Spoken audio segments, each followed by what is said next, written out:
Okay, Roblox isn't really that fun anymore. Almost every time I open it, I'm just there scrolling mindlessly for games, but it's all just the same stuff over and over again. And it's really weird because Roblox is bigger than ever at the moment. Games are getting more updates, more creators are joining, but it's the most boring it's ever been. Games are being released and developers are making a lot of money, but maybe that's what the problem is. Alright, so let's talk about the biggest reason why Roblox feels so dry: the developers. I'll just say now, I don't hate the developers. Some are really talented and are just trying to make a living, but somewhere along the line, it stopped being about making fun games and just turned into purely making money. Back even a few years ago, there would be people building random stuff just because they thought it was cool. They didn't care about analytics, retention, or anything like that. They just wanted to make something that people would actually enjoy. And you could log on and find a really random game and enjoy it just because it had some personality to it. Now, though, everything feels like it's been made from a template. You either start, collect coins, get pets, and maybe make it onto the leaderboard of a game that's filled with microtransactions. So you likely won't even make it to the leaderboards because you have to pay so much. Or you join a game that's entirely just stolen from Steel or Brain Rot and was made purely just to take every bit of money they could possibly get. Games don't even try to hide it anymore, though.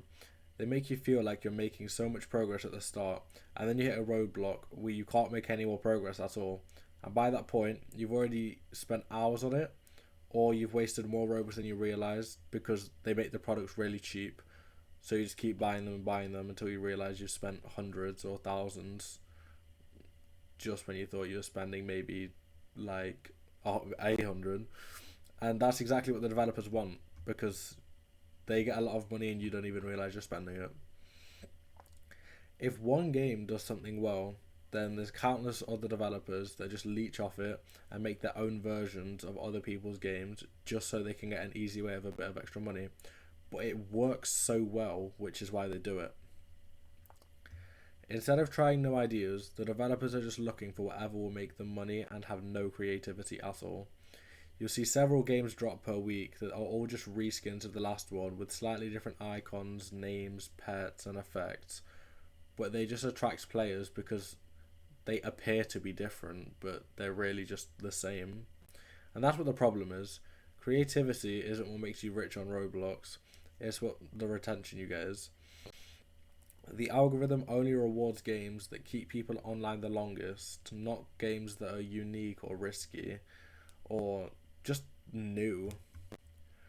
And I get it, there's nothing wrong with wanting to make money, but when it becomes the main goal of something that should have been creative, the soul of the game kind of just disappears because when every creative idea gets replaced by a profitable one, the charm of the platform just goes. And if you think about it, the older developers made the games that people still remember now because they weren't designed to keep you playing. There was no constant grind. It was just made for fun and you'd play it for fun.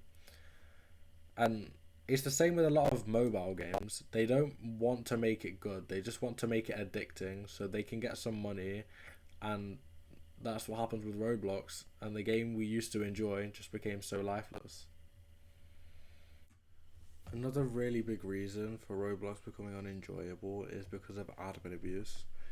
If I'm honest, it was quite fun when it was kind of new and people got really excited for what they could get, but now so many games have started using it just when they're falling off.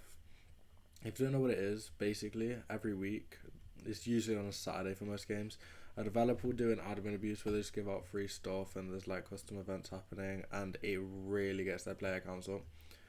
Some games do well enough without having admin abuse and they can average hundreds of thousands of players, or some games over a million. But when there's an admin abuse, the player count can reach easily over 10 times what it usually averages. A lot of people on games that do admin abuse don't even play the game properly. They just join for the admin abuse and get maybe some free stuff out of it. But almost every time they don't even use what they get if they get anything in the first place. It's such an easy way to get the player counts to peak up, but the players don't stay after it ends and they kind of just get bored, so they don't make much out of it. And when I say this, there's nothing against the games I'm going to mention, as I do like both games, but a lot of games have started to use it to stop themselves from falling off, like Adopt Me and Ink Game.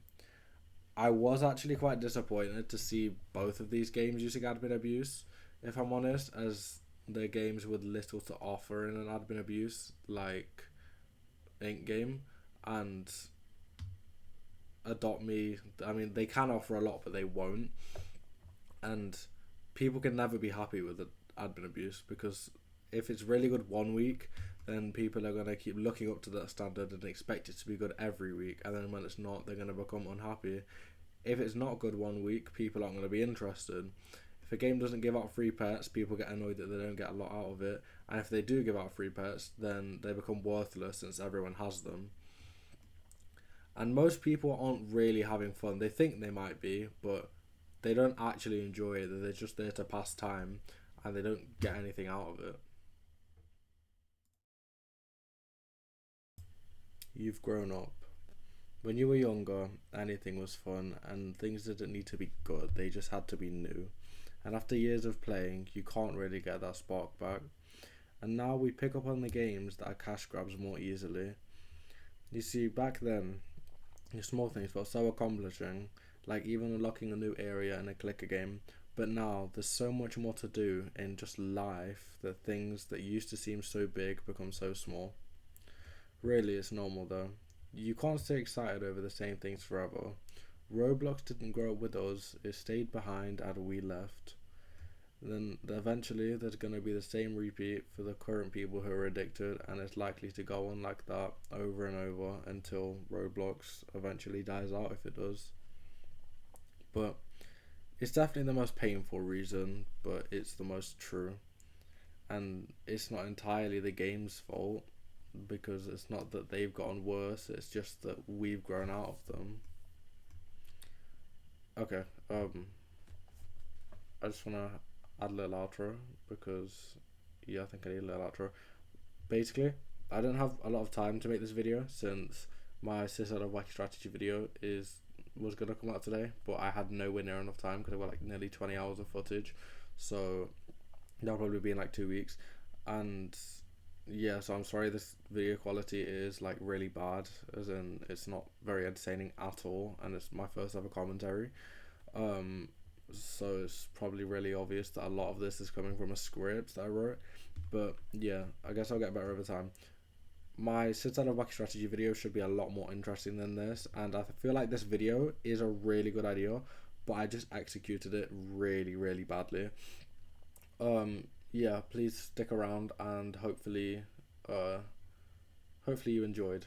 It's unlikely that you enjoyed this, since this was like really boring to make and probably to watch, but I wanted to get a video out.